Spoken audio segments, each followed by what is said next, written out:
안녕하십니까 학생 여러분. 물리화학, 양자화학과 분자구조 제10강 회전 및 진동분광학 수업을 시작하겠습니다.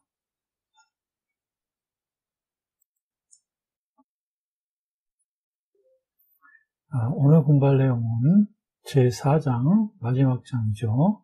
분자분광학 중에서 첫 번째 강인 회전 및 진동분광학입니다. 이 분자분광학은 3개의 강으로 구성되어 있습니다. 첫 번째로는 회전 및 진동분광학이고, 두 번째는 전자전위분광학, 마지막으로 자기공명분광학입니다.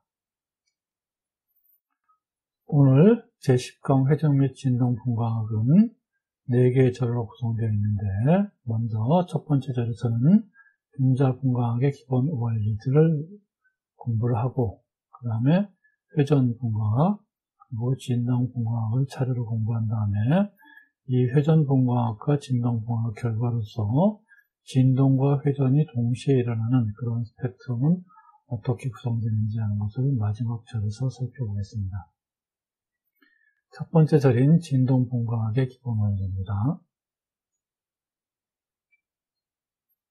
분자분광학은 분자의 에너지 준위와 분자 구조를 결정하는 데 사용하게 되고, 그 다음에 그것으로부터 화학결합과 분자의 반응성에 대한 정보도 우리가 실험적으로 측정하게 되는 것이 분자분광학입니다.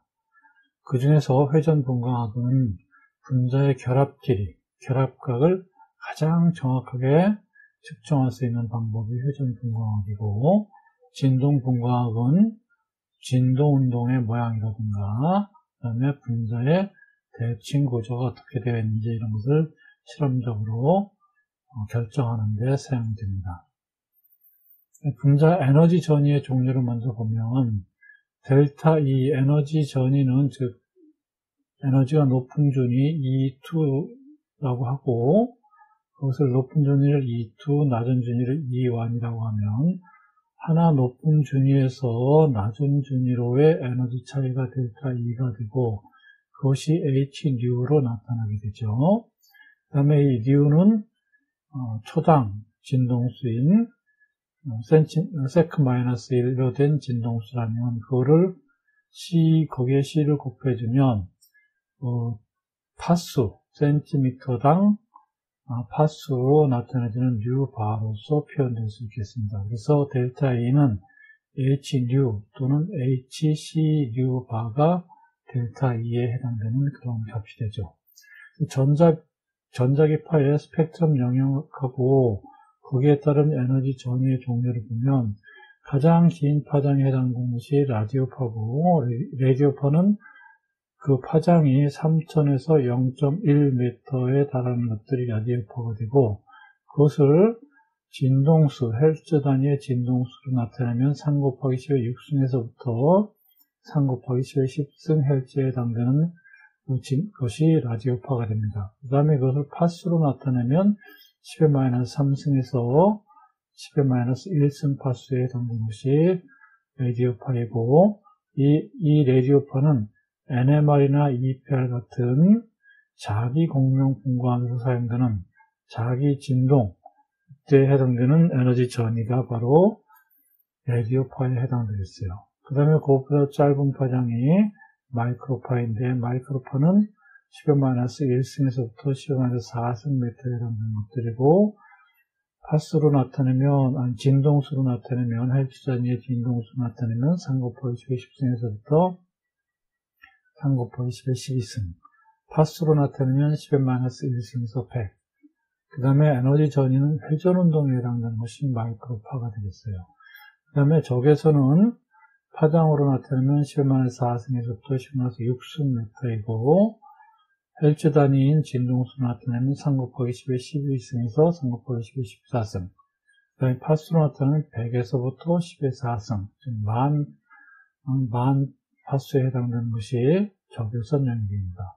이것은 분자의 진동 운동에 해당되는 것이고, 우리가 이 절에서 공부할 회전 운동과 진동 운동은 마이크로파와 적외선파 영역에 해당되는 그런 것이 되겠어요. 그 다음에 가시광선과 자외선, 다음 장에서 공부할 전자전위의 경우에는 가시광선과 자외선인데, 이거는 파장으로 나타나면 10-6승에서 10-8승입니다.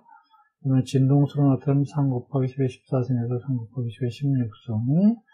파수로 나타나면 10의 4승에서부터 10의 6승으로 외곽전자의 전이, 이것이 가시광선과 자외선 영역에 해당됩니다. 그 다음에 그보다 짧은 파장으로 X선은 파장은 이와 같고, 그 다음에 진동수는 이와 같고, 파수로 나타나면 이와 같아요. 이것은 내각전자 전이까지, 거기까지 파고 들어간 것이 X선이 되겠습니다.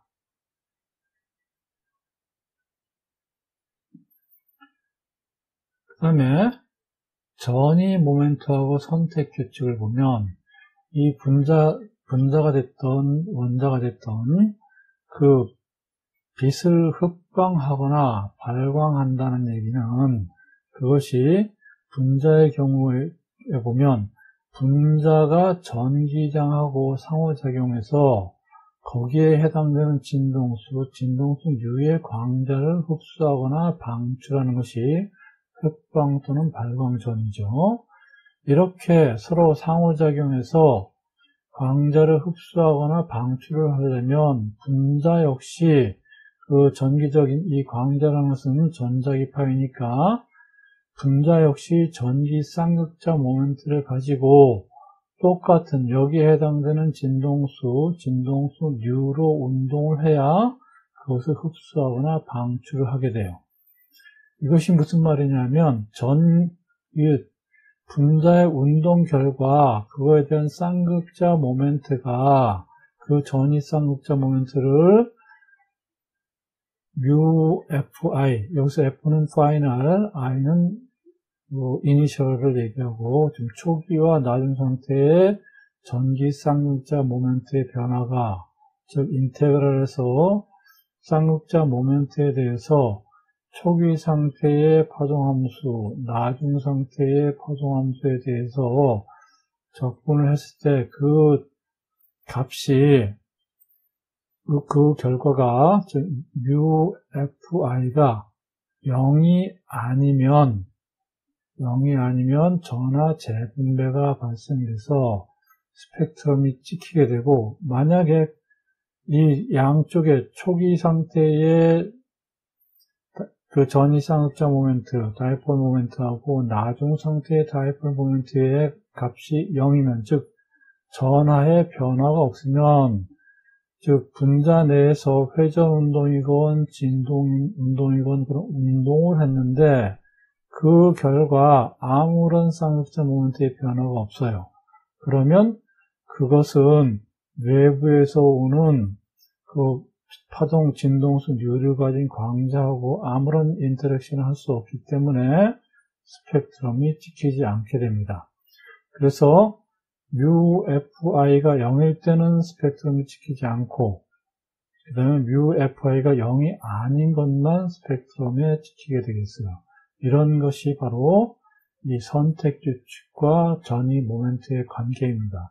그래서 이런 경우에만 스펙트럼이 찍힌다. 그래서 이런 경우에만 선택적으로 스펙트럼이 찍히게 된다. 해서 선택 규칙의 기본 원리가 UFI는 0이 아니어야 한다 하는 것입니다. 그러면 회전 분광을 보면 회전 스펙트럼은 금방 앞에서 표에서도 봤다시피 마이크로파 영역에서 주로 찍히고 또 일부는 원적외선 영역에서도 찍히게 됩니다. 그래서 회전 분광학은 마이크로파 분광학이라고도 부르고 있어요. 그래서 회전 운동 에너지 준위 사이의 전위에 따른 에너지 변화를 측정하는 것이 회전 분광학이고, 회전 운동, 분자의 회전 운동. 그러면 회전 운동을 나타내기 위해서 우리가 먼저 관성 모멘트를 보는데, 관성 모멘트 I는 R 자승 숫자 앞에서 봤다시피 그 I는 모든 입자들, 분자 내에 있는 모든 원자들의 질량과 그 질량 중심까지의 거리 X의 자승에 대한 것들을 전부 합하면 그것이 전체 관성 모멘트 I가 되죠. 여기서 MI는 각각의 원자 I의 질량이고, XI는 회전축에서 원자 i까지의 수직거리예요. 분자의 회전 성질을 보면 분자는 질량 중심을 원점으로 하는 세 직교하는 회전축을 따라서 회전을 하게 됩니다. 이와 같이 지금 H2O 분자를 예로 들었을 때 H2O 분자의 질량 중심은 O 원자의 약한 아래쪽에 존재를 하겠죠.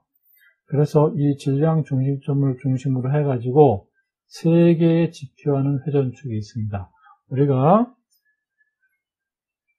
직교 좌표계에서 X, Y, Z 축을 세 개의 축을 두는 것과 마찬가지로 회전 운동의 경우에도 질량 중심점을 원점으로 해서 세 개의 회전축 IA, IB, IC라고 하는 세 개의 회전축이 있고 이 IA, IB, IC는 그 값의 크기에 따라서 가장 큰 것을 C, 중간 값을 B, 가장 작은 것을 IA라고 우리가 칭해서 나타냅니다. 그래서 회전 에너지는 전체 에너지는 그러면 회전 에너지는 우리 앞에서 회전 에너지는 EI분의 J 자승이었죠.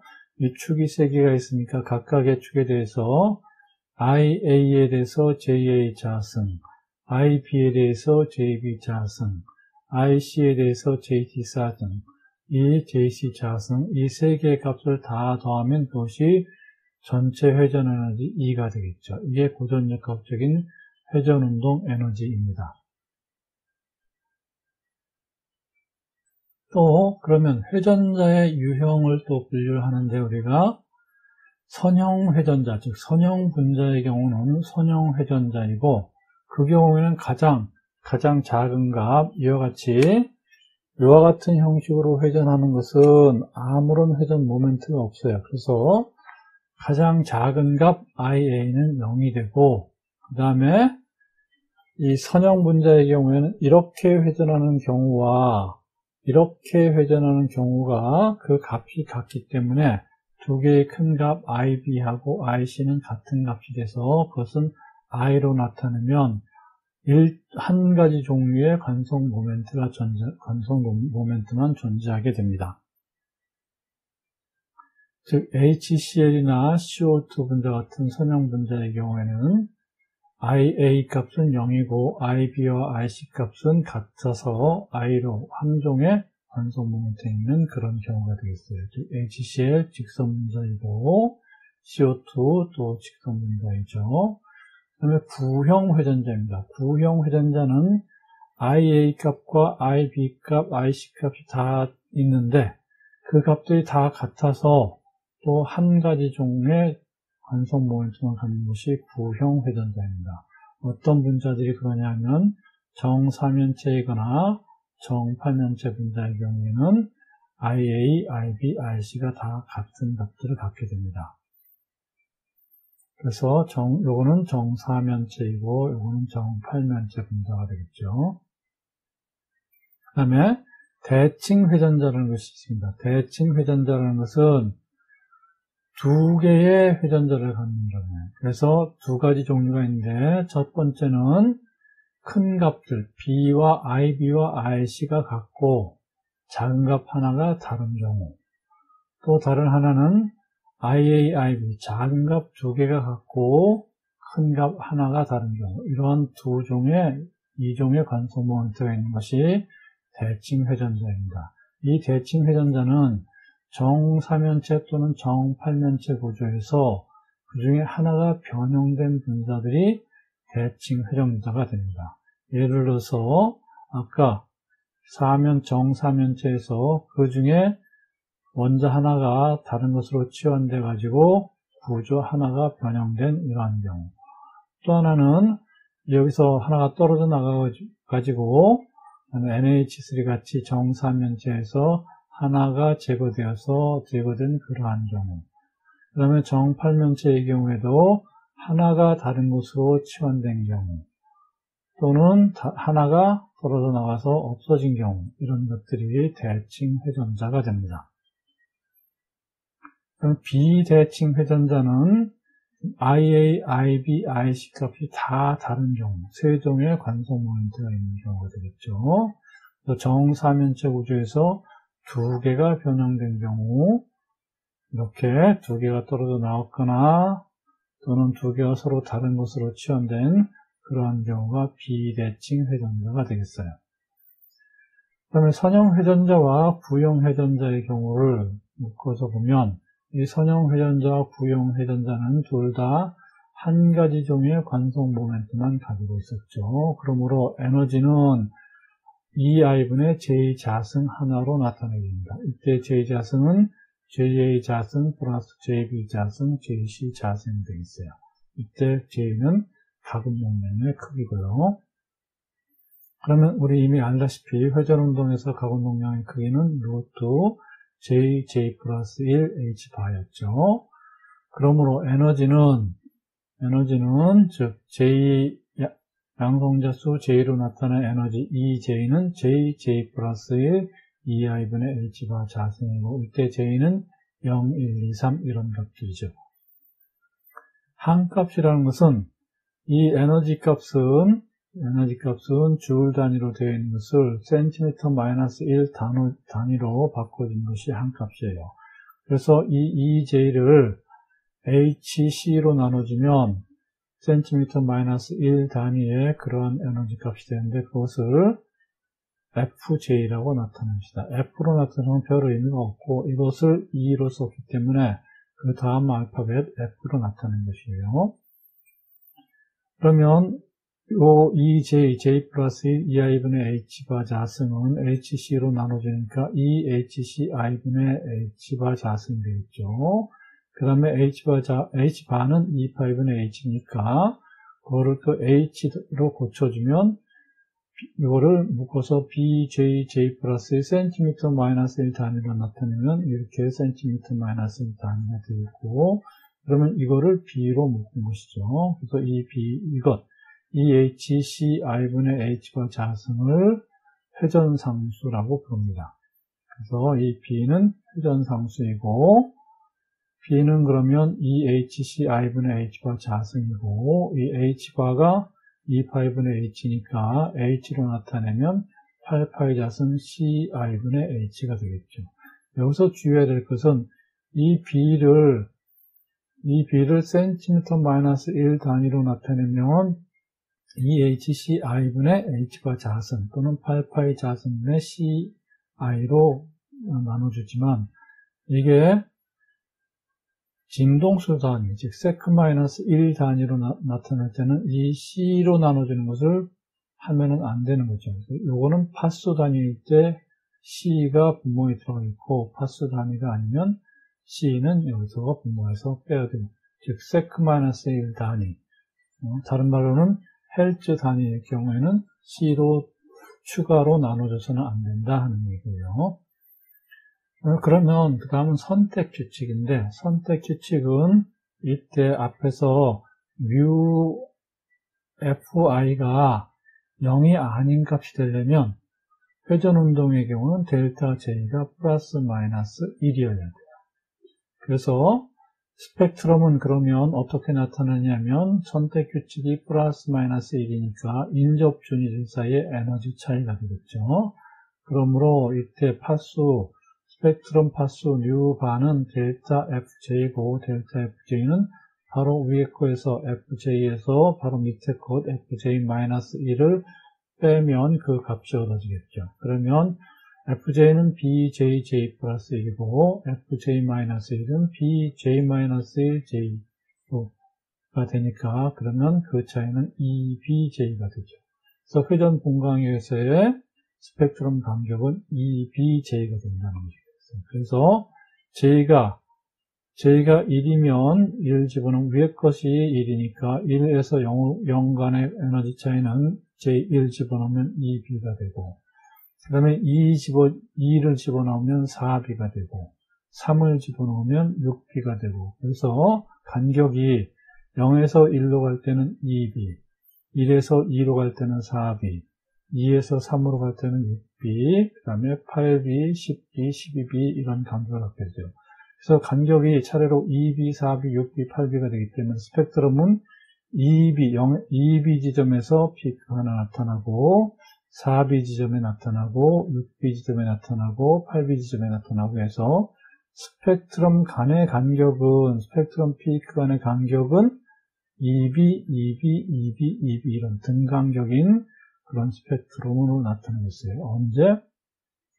강체 회전자일 때 그렇다는 얘기입니다. 강체 선형 및 구형 회전자의 경우에 에너지 준위하고 스펙트럼이 에너지 준위는 이렇게 되기 때문에 스펙트럼은 등간격인 2B 간격으로 2B, 4B, 6B, 8B 이런 지점에 피크들이 나타나게 된다 하는 얘기가 되겠어요.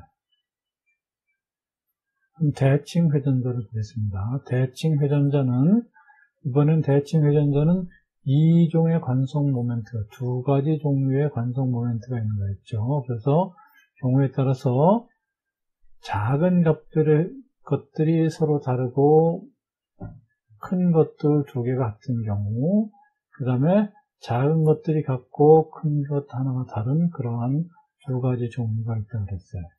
여기서 그래서 이 다른 두 관성 모멘트와 다른 값을 갖는 거, 이 경우에는 다른 값을 갖는 것이 IA가 되겠고, 이 경우에는 다른 값을 갖는 것이 IC가 되겠죠. 이것을 I 수평, 이것이 주축이 되고, 그것을 I 수평으로 나타냅니다.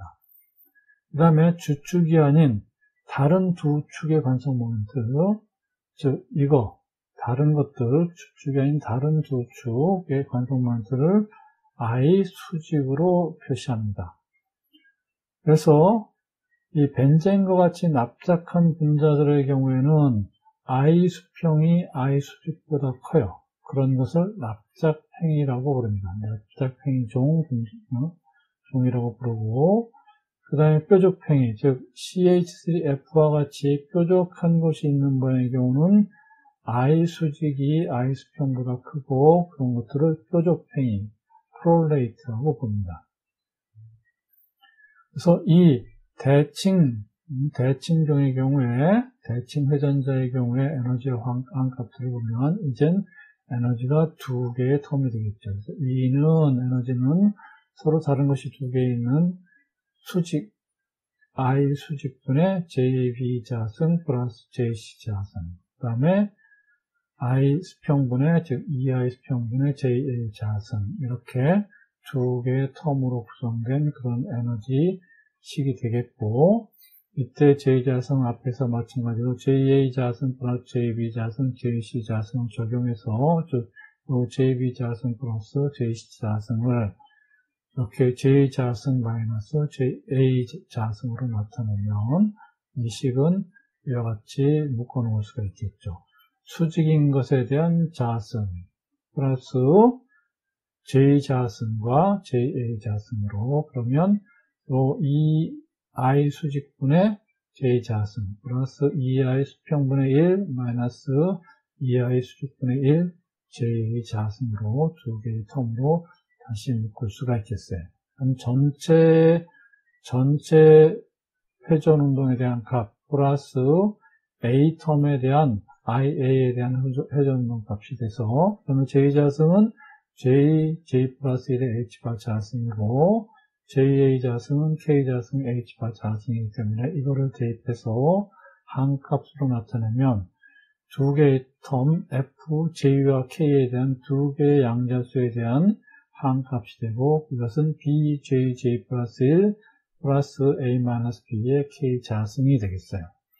이때 J는 0에서부터 0, 1, 2, 3 이런 값들이고, K는 0 플러스 마이너스 플러스 마이너스 이런 값들이 되겠습니다. 그러면 회전상수는 이때 A는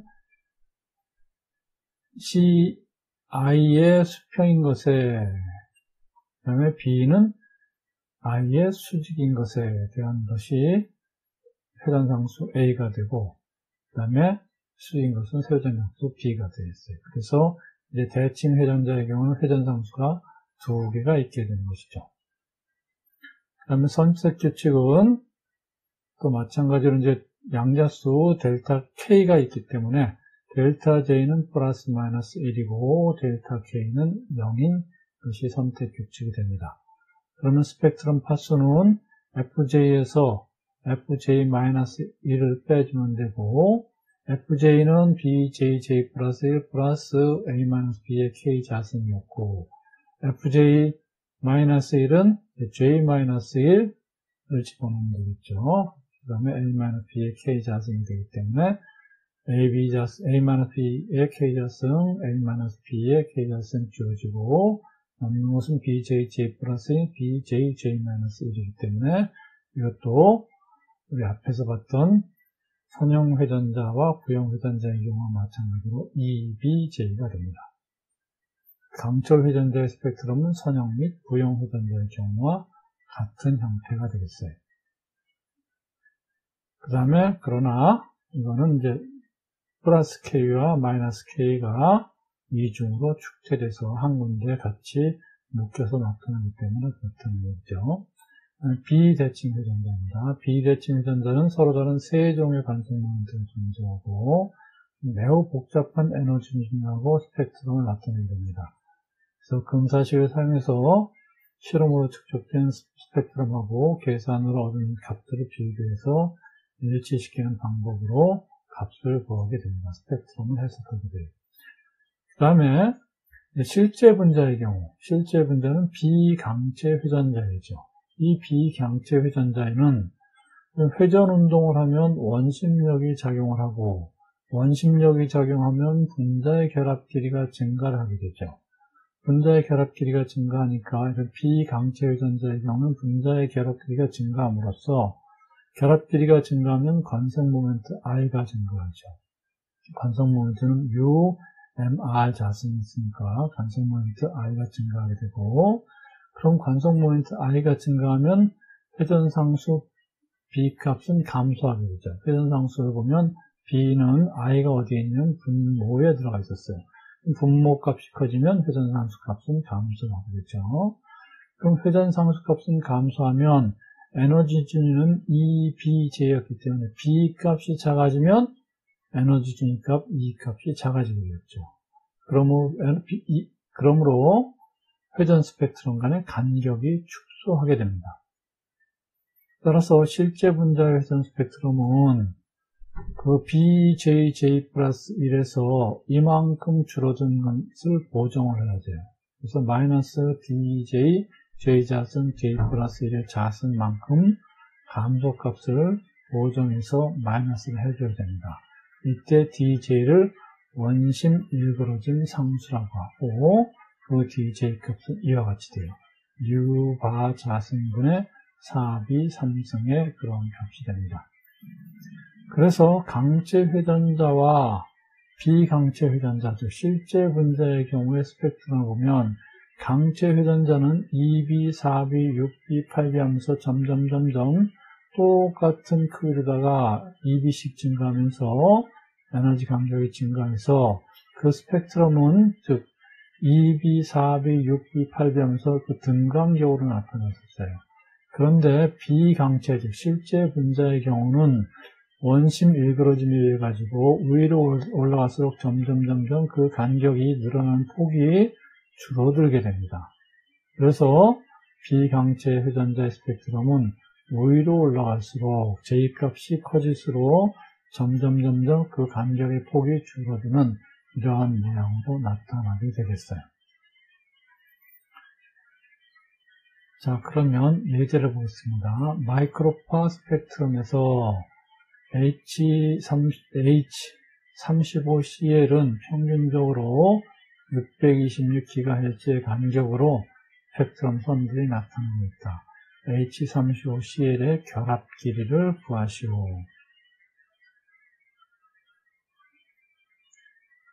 회전 스펙트럼으로부터 그 간격, EB 값에 해당되는 간격을 구해가지고 그로부터 우리 회전 스펙트럼은 마이크로웨이브는 분자의 구조를 결정하는 가장 좋은 정확한 값을 준다고 그랬죠. 그래서 그 중에서 결합 길이를 한번 구해보라 하는 그런 문제입니다.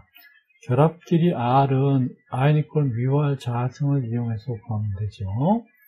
그러면 I 값을 구해야 된단 말이에요. I는 우리 회전 상수로부터 얻어지니까 회전 상수 EB, 그 스펙트럼 선들 사이의 간격 EB로부터 I 값을 구하면 되겠어요. EB는 626GHz였으니까 6.26 곱하기 10의 11승 sec-1이 되고, 또 EB는 우리가 여기 sec-1이 됐으니까 요 C를 빼면 B는 8파이 자승 I분의 H였으니까 EB는 4파이 자승 I분의 H가 되겠죠.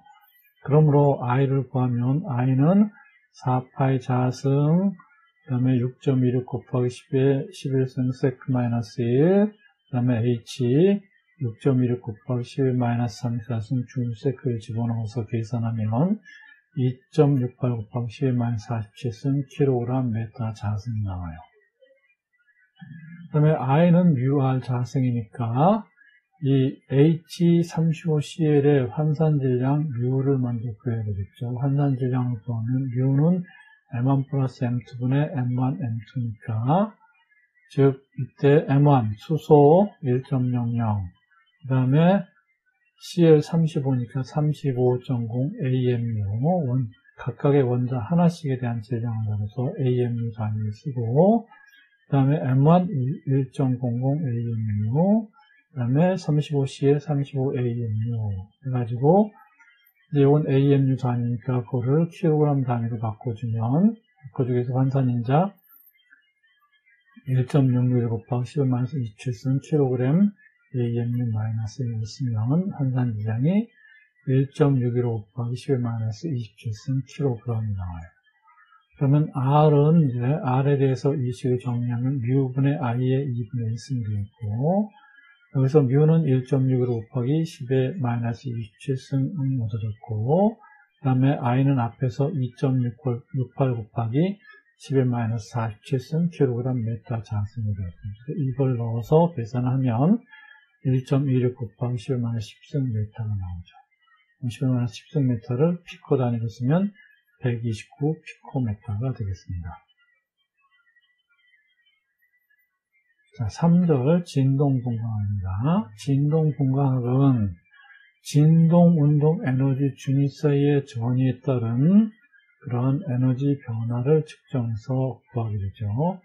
조화 진동자의 진동운동 에너지를 보면 우리 이미 앞에서 진동운동에 대해서 봤어요. 그러면 그때 글씨를 갖다 쓰면 되겠죠. 그럼 조화 진동자의 진동운동 에너지 EV는 V 플러스 2분의 H바 오메가 또는 V 플러스 2분의 HU였어요. 이때 V는 0, 1, 2, 3 이런 값들이었고, 이원자 분자의 경우를 보면 이때 에너지하고 항값을 보면 에너지는 V 플러스 2분의 HU, 그 다음에 V는 0, 1, 2, 3 이런 것들이었고, 이거를 또 항값으로 나타내고, 즉 센티미터 마이너스 1 단위로 나타내기 위해서 HC로 나눠주면 항값이 되겠죠. 그래서 아까 회전운동에 대해서 항값은 GOF로 나타냈으니까 이번에는 진동 에너지에 대해서는 GOG로 나타냅시다.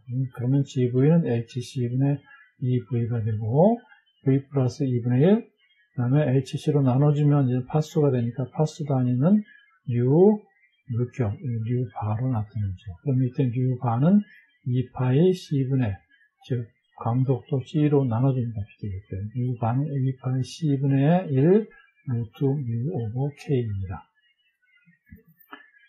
그러면 각 진동 양자수 U에 대한 항값은, 즉 V가 0이면 G0는 2분의 1 U바가 되겠고, 그 다음 V가 1이면 여기 1 집어넣으면 G1은 2분의 3 U 물결이 되겠고, V2는, 즉 G2는 V가 2일 때, 즉 G2는 2분의 5 U바가 되겠죠. 그 다음에 진동운동의 선택 규칙하고 스펙트럼 파츠를 보면, 선택 규칙, 델타 선택 규칙은 델타 V니까 플러스 마이너스 1이에요. 회전운동에는 델타 J 이퀄 플러스 마이너스 1이었었죠. 진동은 진동 양자수가 플러스 마이너스 1인 것이 조화 진동도의 선택 규칙입니다. 그러면 항값은 파수는 델타 G 하면 GV에서 GV-1, 바로 위에 거에서 바로 밑에 거를 빼주면 되겠죠. 그러면 바로 V인 경우는 V 플러스 2분의 1 U바고, V-1인 경우는 V-1 집어넣으면 되니까, V-1 플러스 2분의 1에서 이 차이는 U바가 됩니다. 이게 조화 진동 스펙트럼의 파수가 되겠어요. 그래서 진동 운동의 에너지 레벨은, 즉 바닥 상태의 한값은, 즉 V가 0일 때는 2분의 1 U바가 돼서 여기가 바로 2분의 1 U바고, 그 다음에 에너지 준위 간격은 U바였죠. U바니까 그 간격이 전부 다 똑같아요. 그래서 0에서 1로 들뜨는 것이나 1에서 2로 들뜨는 것이나 그 간격이 똑같기 때문에 스펙트럼에서 피크는 하나로 나타나게 됩니다. 자, 예제를 보겠습니다.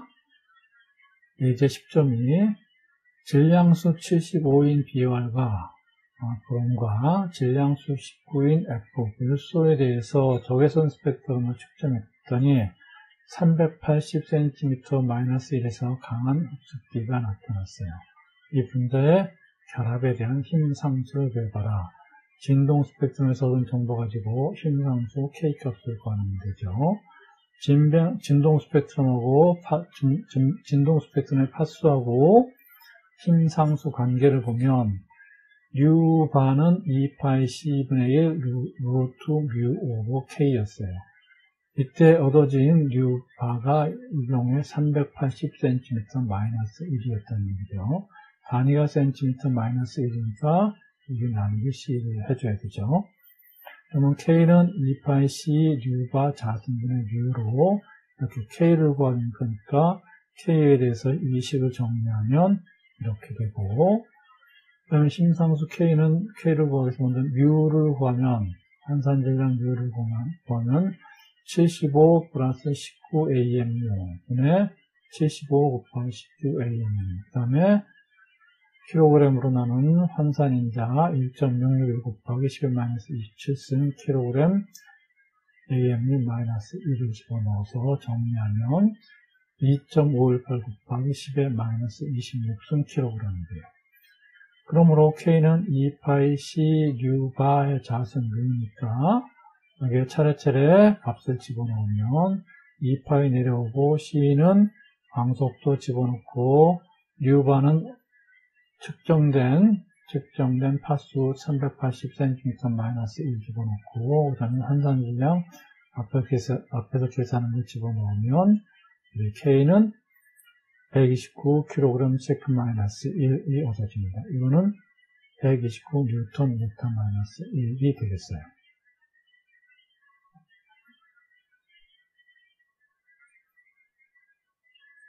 우리 앞에서 회전운동일 때, 회전운동의 경우에 원심 일그러짐이 생기듯이 진동운동의 경우에도 실제 분자의 경우는 우리가 용수철을, 천장에 매달려 있는 용수철을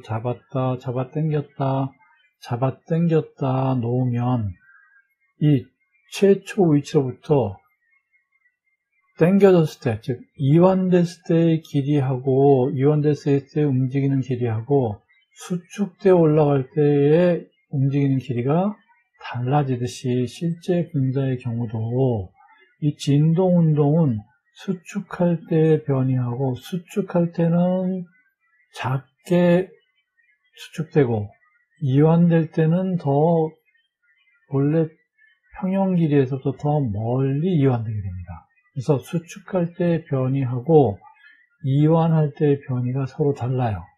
그래서 조화로운 이완과 수축의 길이가 서로 똑같은 그런 조화 진동을 하는 것이 아니라 비조화 진동을 하게 됩니다.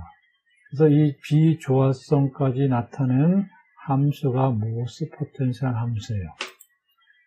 그래서 모스 포텐셜 함수는 실험적인 결과들을 쭉 축축해서 그것들을 모아서 경험적으로 만드는 식으로 이때 모스 포텐셜 V는 DEQ1-2의 A, REQ-R의 자승으로 나타납니다. 그래서 모스 포텐셜과 조화 진동자 포텐셜의 그 두 개를 비교해보면 이 점선은 조화 진동자 포텐셜이에요. 그래서 2차 방정식의 그러한 포물선을 그리죠.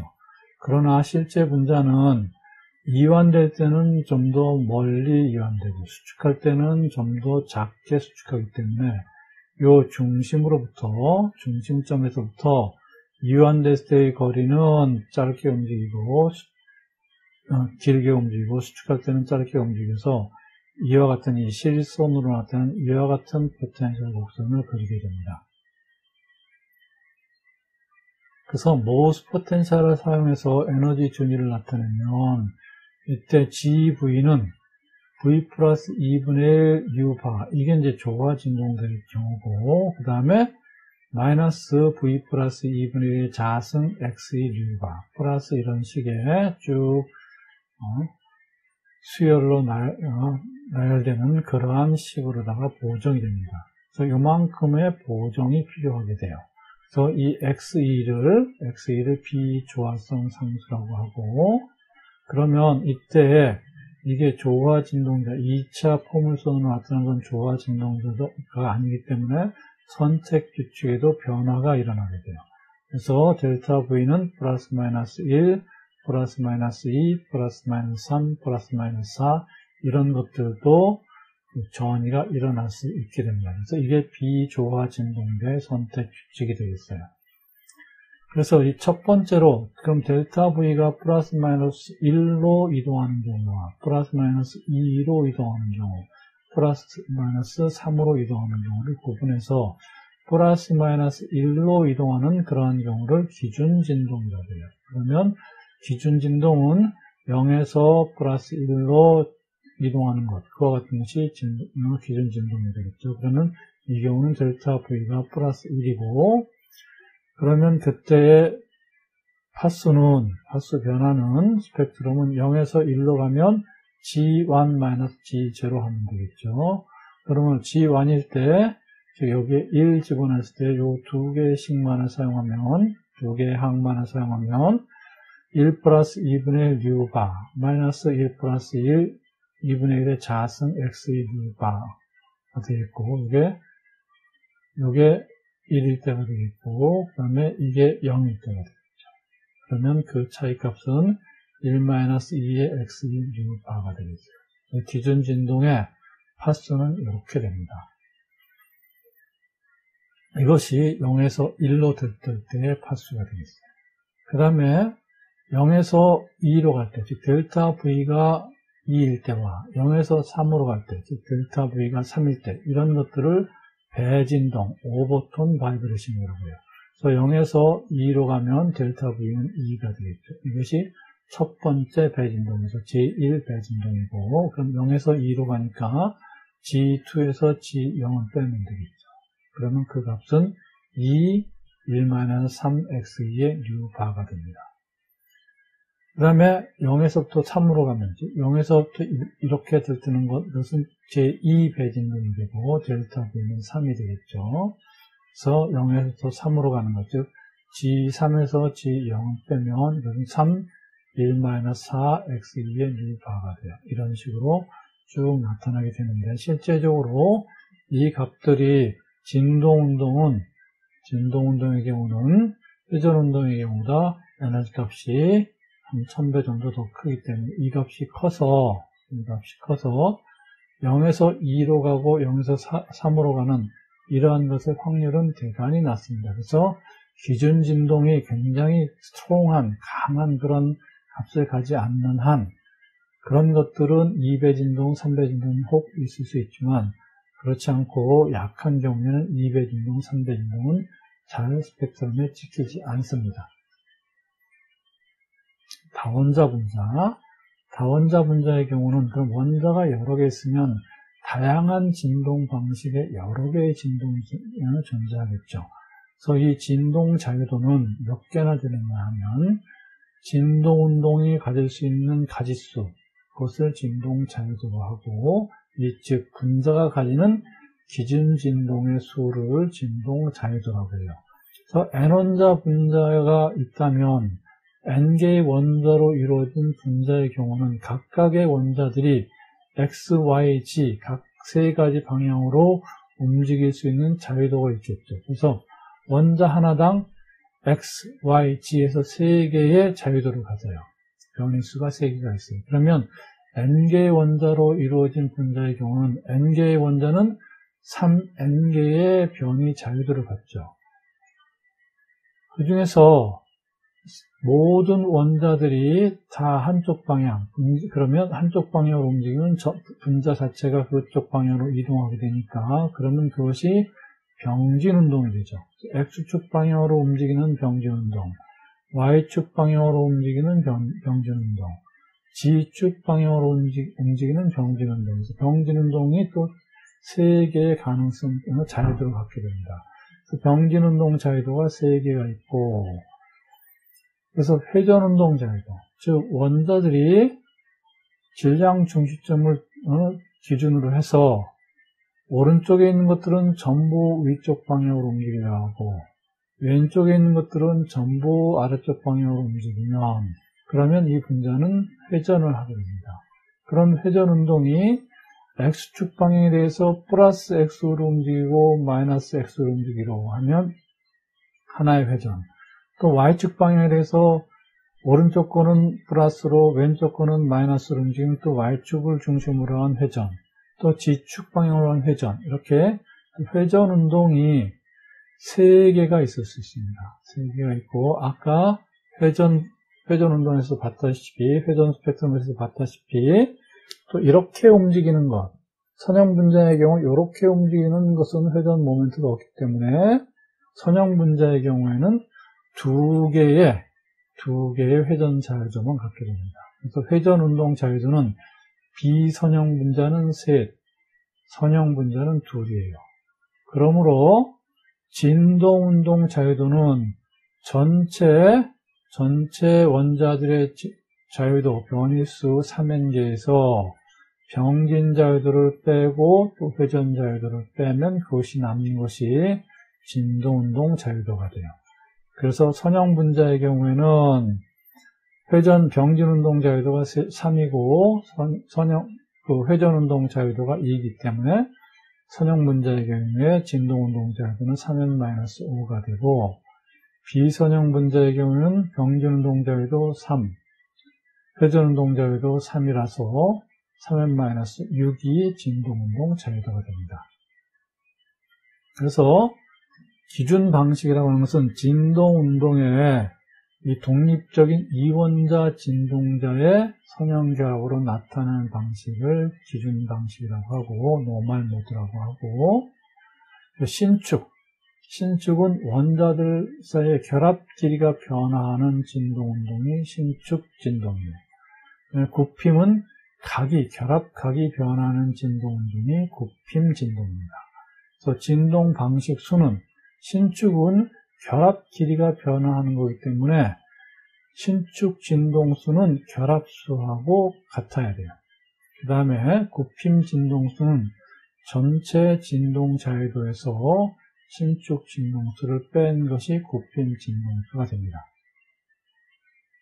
H2O 분자의 경우를 예를 들어서 보면 H2O 분자는 이와 같이 생긴 분자죠. 이와 같이 생겼고, 그 다음에 진동 자유도는 비선형 분자니까 3n-6이 될 테고, 그러면 이 원자 수가 3개 있으니까 3 곱하기 3-6 하면 진동 자유도는 3이 되죠. 그 다음에 신축 진동수는, 이것은 결합이 2개 있으니까 신축 진동수는 결합수이기 때문에 신축 진동수는 2개가 되겠어요. 그러므로 굽힘 진동수는 전체 진동자유도 3에서 신축 진동수 2를 빼면 3-2 하면 1이 되죠. 굽힘 진동이, 그래서 요 각이 줄었다 늘었다는 굽힘 진동이 하나가 있습니다. 그래서 신축 진동은 이와 같이 이 결합 길이가 늘어나는, 대칭적으로는 대칭 신축, 그 다음에 이쪽이 늘어날 때 이쪽은 줄어드는 반대칭 신축, 그 다음에 각이 변화하는, 각이 벌어졌다 좁혀졌다는 그런 굽힘, 이렇게 세 개가 있고, 대칭 신축이 H2의 경우에 3652cm-1, 그럼 반대칭이 3756cm-1, 곱힘이 1596에서 나타납니다. 일반적으로 반대칭 신축이 대칭 신축보다 더 큰 각도를 가져요. 예제 10.3을 보겠습니다. CO2 분자에 대해서 다음에 답하시오. 기준 진동 운동의 수는 몇 개인가? 기준 진동 방식을 그리시오.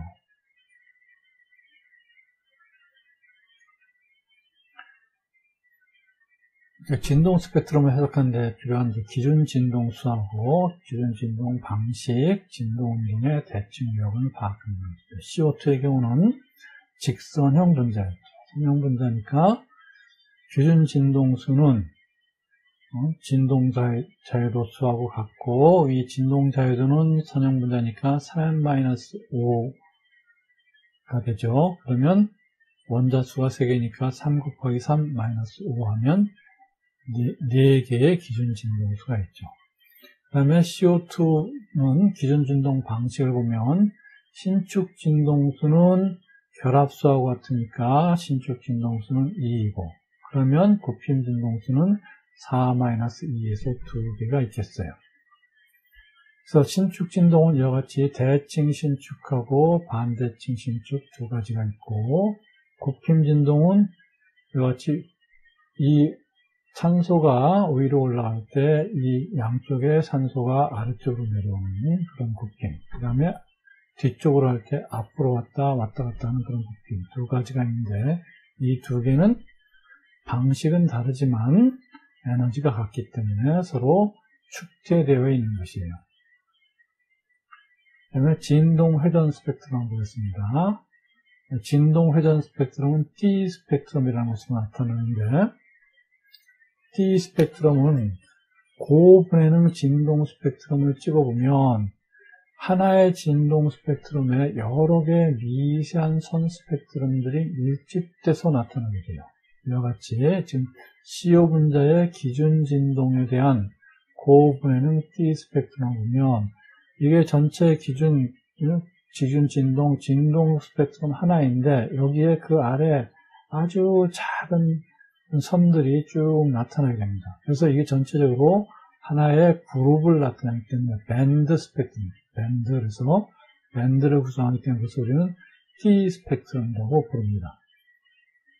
왜 이런 T 스펙트럼이 나타나냐 하면, 이 진동 전이가 일 때 분자가 운동을 할 때 진동 운동을 할 때는 회전 운동을 안 하고, 회전 운동을 할 때는 진동 운동을 안 하고, 그렇게 있는 것이 아니라 분자가 진동을 할 때 진동을 하면서 또 회전도 하죠. 그래서 진동 운동과 회전 운동은 같이 일어나요. 그러므로 진동 전이가 일어날 때 회전 전이도 동시에 일어나게 되죠.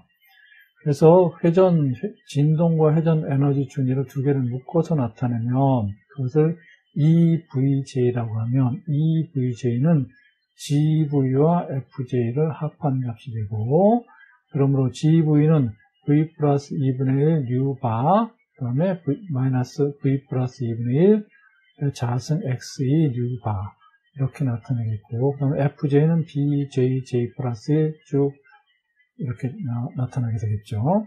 그러므로 작은 것들을 무시하면 이러한 것으로 그 에너지 준위가 나타나게 됩니다. 그러므로 진동 회전 에너지 준위를 나타내주면, 즉 V 이퀄 0, V 이퀄 1, V 이퀄 2, V 이퀄 3 이렇게 각각의 V 값에 대해서 0, 1, 2, 3일 때 요 진동 에너지 준위가 이렇게 되면, 거기에 따라서 또 회전 에너지 준위 BJJ 플러스 1인 그런 회전 에너지 준위들이 또 촘촘하게 이렇게 존재하게 됩니다. 따라서 각 진동 에너지 준위에 따른 또 거기에 따른 회전 에너지 준위들이 쭉 있기 때문에 전이가 이렇게 일어난다고 하면 V 이퀄 0에서 1로 갈 때 여기서 여기로 가는 것만 있는 것이 아니라 여기에서 여기로, 또 여기에서 여기로 이런 것들이 쭉 존재하게 돼서 회전 에너지 준위 선택 규칙들은 이와 같이 델타 V는 플러스 마이너스 1, 플러스 마이너스 2, 플러스 마이너스 3이면서 델타 J는 플러스 마이너스 1인 이런 것들이 두 개가 다 동시에 만족되는 그런 선택 규칙이 적용되게 됩니다. 이때 상자기성 분자의 경우에는 델타 J가 0인 것도 허용이 돼요. 그러면 스펙트럼 파수는 어떻게 되느냐면 델타 EVJ는 EV = 1 J'에서 EV = 0 J''으로 이렇게 이동되는 그런 값들이 전부 나타나야 되겠죠. 그러므로 스펙트럼 파수는 V는 1인 것, 즉 V 플러스 2분의 1 마이너스 V 플러스 2분의 1에서 그 다음에 J'인 것, BJ, J 플러스 1 이거에서 그 다음에 V = 0인 것 하면 2분의 1 U바 2 마이너스 2 자승분의 1 XEV바 그 다음에 아래쪽 것을 J''이라고 하면 BJ', J'' 플러스 1로 이렇게 이동하게 돼서 그 스펙트럼 파수는 V바 플러스 B J' 마이너스 J', 그다음에 J' 플러스 J' 플러스 1 이런 파수들이 나타나게 돼요.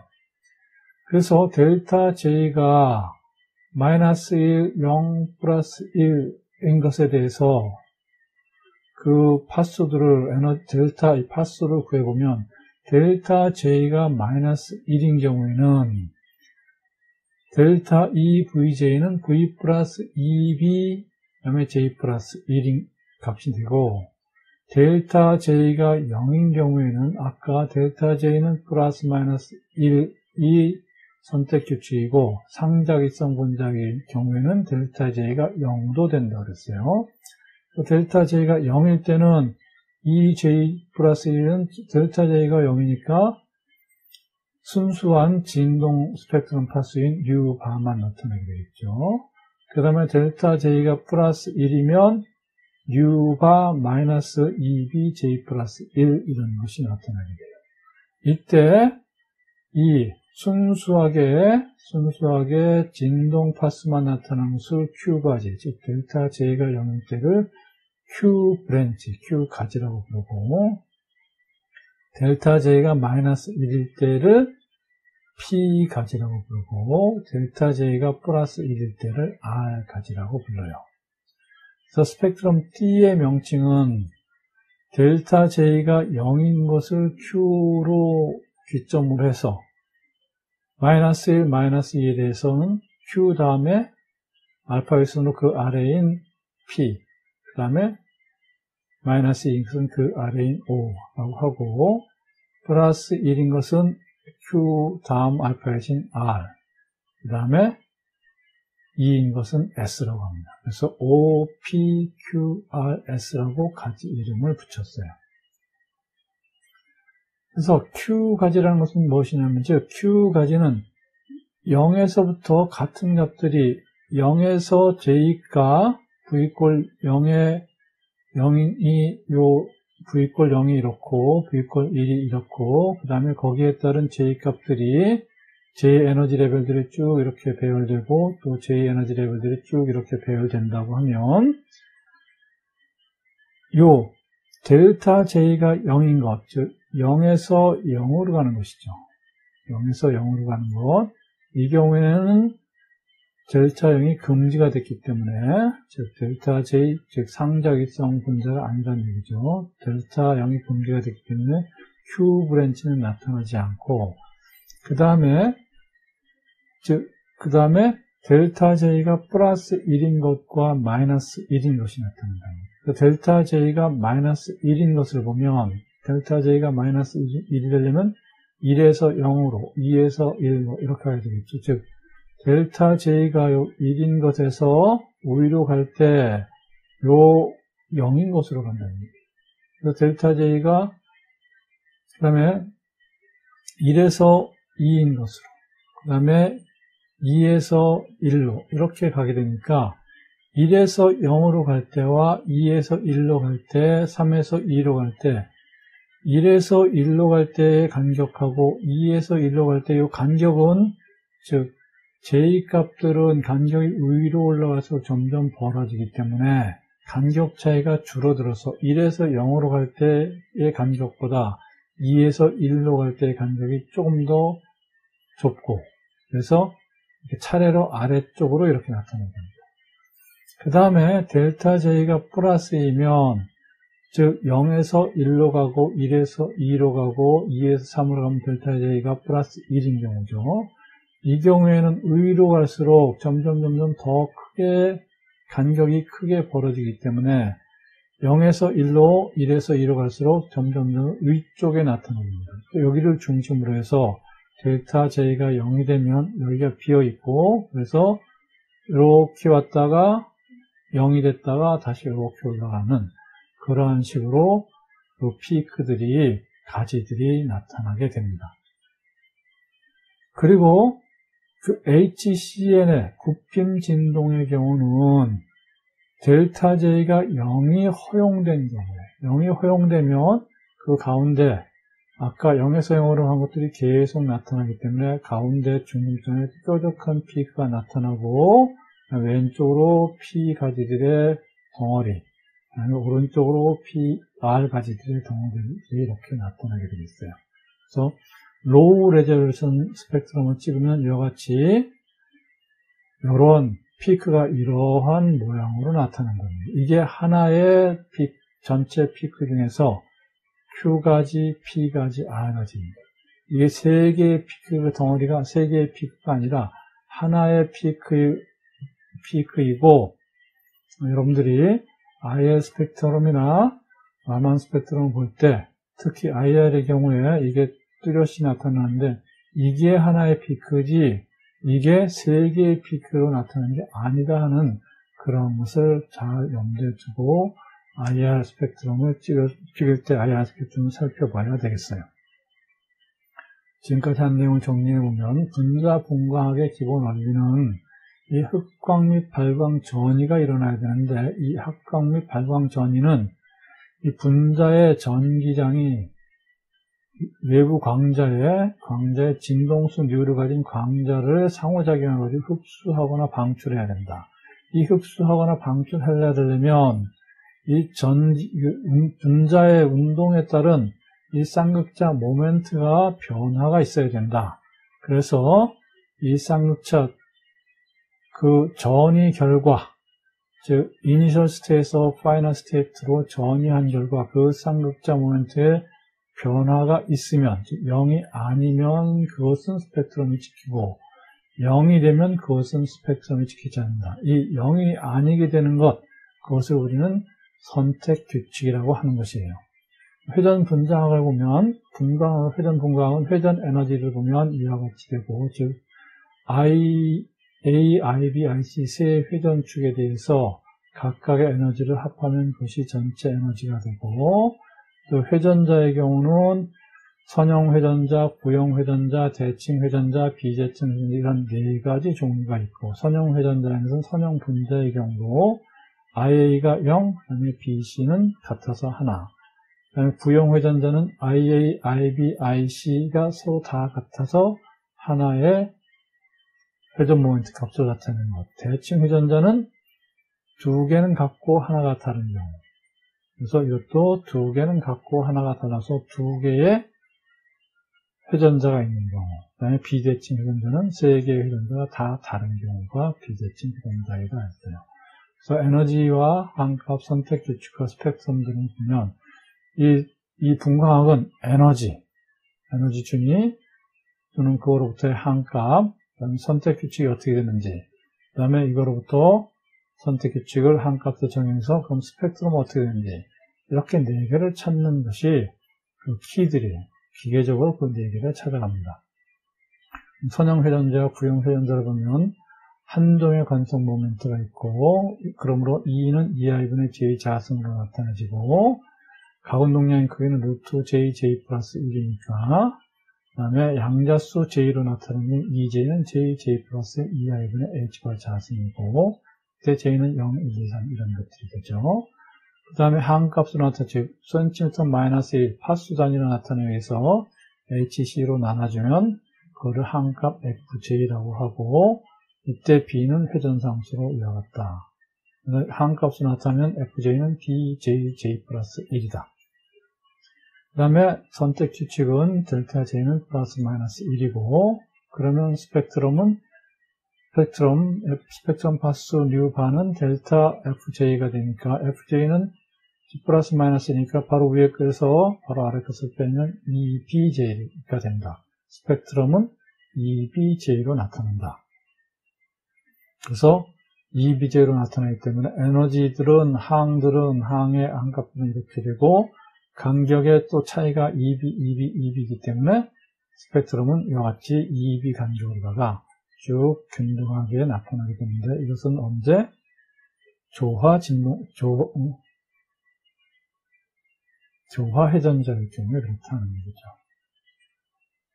대칭 회전자의 경우는 이 종의 관성 모멘트가 있고, 그 다음에 그러면 에너지는 두 개의 텀으로 나타나게 되고, 이거를 총 에너지 J 자승으로다가 묶어서 나타내주면 항값은 BJ는 항값 F는 J와 K 두 개의 양자수로 나타내게 되고, 그거는 BJJ 플러스 A-B의 K 자승이 되고, 이 J는 0, 1, 2, 3 이어갖고, 그 다음에 K는 0 플러스 마이너스 2 이런 값이다. 우리 앞에서 MJ 값이 0 플러스 마이너스 2 이렇게 된 거와 마찬가지이다.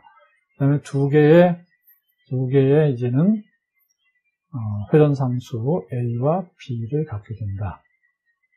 그리고 선택 규칙은 델타 J는 플러스 마이너스 1이고, 그 다음에 델타 K는 0인 것이다. 그리고 그러므로 스펙트럼 파수는 EBJ로 대칭 회전자의 경우도 선형 회전자나 구형 회전자와 같은 값이 되는데, 다만 이거는 축제되어 있다 하는 것이죠. 그 다음에 실제 분자의 경우는 회전 운동에 의해서 일그러짐이 나타나는데, 그럼 비강체 회전자의 스펙트럼은 회전 운동 여기서 회전 스펙트럼 간격이 회전 운동의 원심력에 의해서 축소가 되게 되고, 그러므로 비강체일 때는 강체일 때보다 간격들이 점점 축소돼서 이렇게 내려오게 되고, 그 결과 스펙트럼은 위로 올라갈수록 그 간격이 점점 좁아지는 그러한 모양새를 나타낸다. 실제 분자의 회전 스펙트럼은 그러면 FJ는 BJJ 플러스 1에다가 원심 일그러진 팩터를 집어넣어 마이너스 DJ, J자승, J 플러스 1 재승만큼 고정을 해줘야 된다는 겁니다. 진동 분광학은 조화 진동자의 운동 에너지를 보면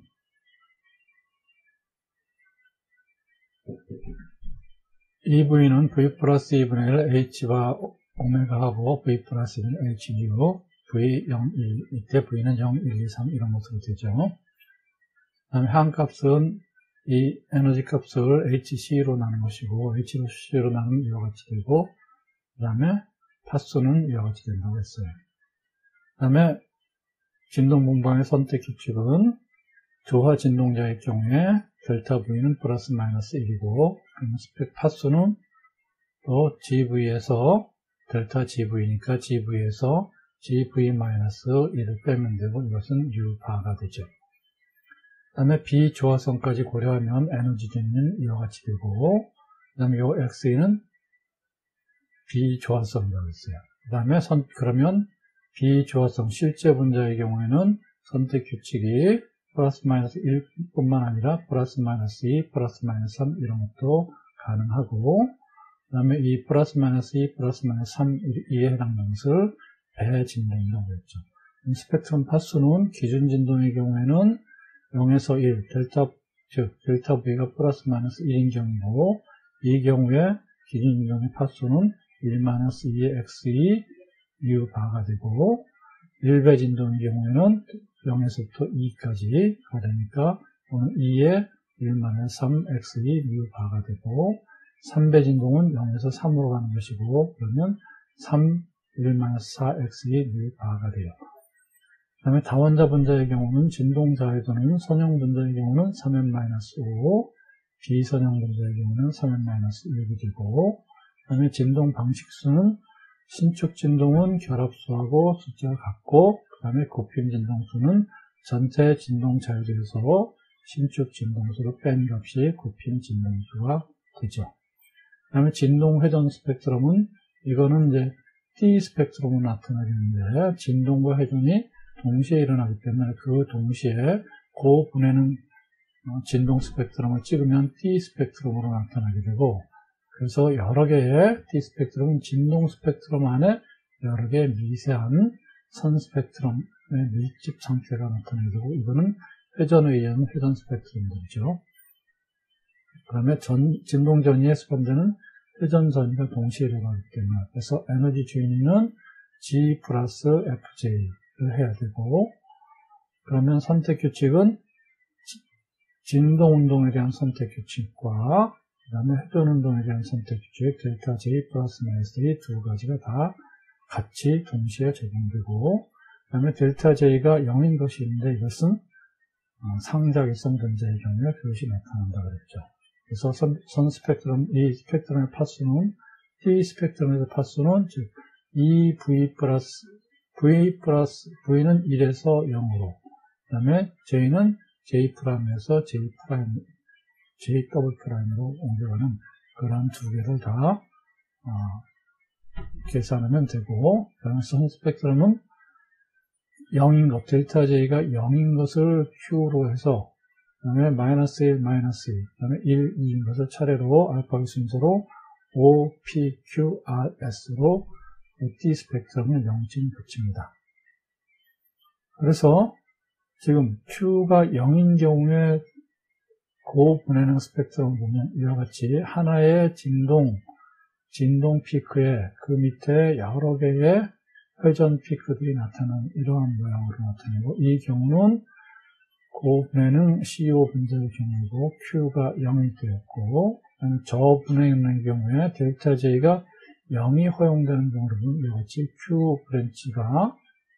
Q 가지가 뾰족하게 나타나는 이러한 모양을 나타내게 됩니다. 그래서 이것이 P가지, 이것이 Q가지, 이것이 R가지이고, 고분해능일 때는 여기가 P가지, 그 다음에 여기 피크가 안 나타나는 여기가 Q가지, 그 다음에 여기가 R가지가 되겠습니다.